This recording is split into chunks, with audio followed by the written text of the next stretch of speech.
Hey youngsters, welcome back. In today's class we'll discuss why do we need polar protic and aprotic solvents in SN1 and SN2 mechanisms. So फटाफट से जान लेते हैं, बहुत important and NEET का भी concept है और मेंस वाले भी सुन सकते हैं। सबसे पहले तो हम ये जानें कि प्रोटिक और एप्रोटिक सॉल्वेंट्स होते क्या हैं। सिंपल सी बात है, प्रोटिक सॉल्वेंट्स वो होंगे जिसमें कि H+ आयन मौजूद है, एप्रोटिक सॉल्वेंट वो होंगे जिसमें H+ आयन मौजूद नहीं है।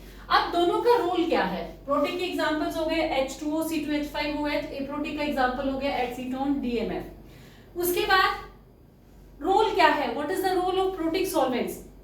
आपके SN1 मैकेनिज्म में प्रोटिक सॉल्वेंट्स की जरूरत पड़ती है और SN2 मैकेनिज्म में हमें एप्रोटिक सॉल्वेंट्स की जरूरत पड़ती है। So let us find out how do they help carbocation and nucleophile in case of SN1 mechanism.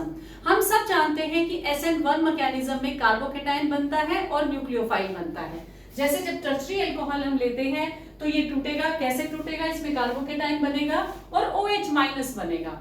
अब जो प्रोटिक सॉल्वेंट है उसके पास हमें पता है, suppose water is the protic solvent, तो उसके पास कौन कौन से आयंस हैं? H+ और OH- आयंस है। जब ये कार्बोकेटायन बनता है जिसके पास पॉजिटिव चार्ज है तो हमारा OH- जो है वो उसको अपना नेगेटिव चार्ज दे करके स्टेबलाइज करने की कोशिश करता है, चारों तरफ से एक सॉल्वेशन इफेक्ट क्रिएट कर देता है जिससे कि आपका कार्बोकेटायन स्टेबल हो जाता है। अगर हम बात करें कि न्यूक्लियोफाइल को कैसे स्टेबलाइज करता है, तो न्यूक्लियोफाइल को OH- है। OH यहाँ यूज हो गया किसका? वाटर का। जो प्रोटिक सॉल्वेंट है उसका OH कार्बोकेटायन को स्टेबलाइज कर रहा है और तब तक जो उसका H+ है, H+ जो है वो OH के साथ हाइड्रोजन बॉन्ड बना करके उसको चारों तरफ से घेर करके स्टेबलाइज करने की कोशिश करता है। तो इस तरह से SN1 मैकेनिज्म में प्रोटिक सॉल्वेंट्स जो है वो न्यूक्लियोफाइल को और कार्बोकेटायन दोनों को स्टेबलाइज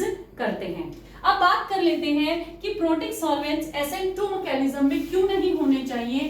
SN2 मैकेनिज्म में हमें एप्रोटिक सॉल्वेंट यूज करने की क्या जरूरत है? बेटा हमें पता है SN2 मैकेनिज्म में क्या होता है। सपोज करो ये मेरे पास एक प्राइमरी अल्कोहल है और इसका मुझे RH के साथ रिएक्शन कराना है या HX के साथ, समझ लो आपने यही पढ़ा हुआ है। अब ये OH इसको X को रिप्लेस करेगा, ये X OH को रिप्लेस करेगा। जब रिएक्शन होने लगेगा तो हमें पता है कि एक इंटरमीडिएट स्टेज बनती है जिसमें कि OH बाहर निकल रहा होता है और X जो है वो अंदर आने की कोशिश कर रहा होता है पीछे से अटैक करके। ऐसे थोड़ा सा ये ऐसे ऐसे ऐसे या आपका OH और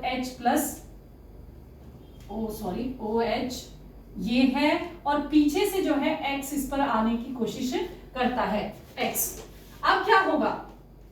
X पीछे से आने की कोशिश कर रहा है, ये आपका प्राइमरी कार्बोकेटायन है। अब ये इंटरमीडिएट स्टेज बनती है बीच में जब आपका कार्बोकेटायन नहीं है, प्राइमरी जो आपका अल्कोहल है उसके ऊपर जब X अटैक करने की कोशिश करता है तो पीछे से आ रहा है, ये इसको पीछे से आने की जरूरत है। अभी OH यहाँ से बाहर निकला नहीं है, पीछे से इसको आना पड़ता है, तो ही नीड्स टू बी स्ट्रॉन्ग।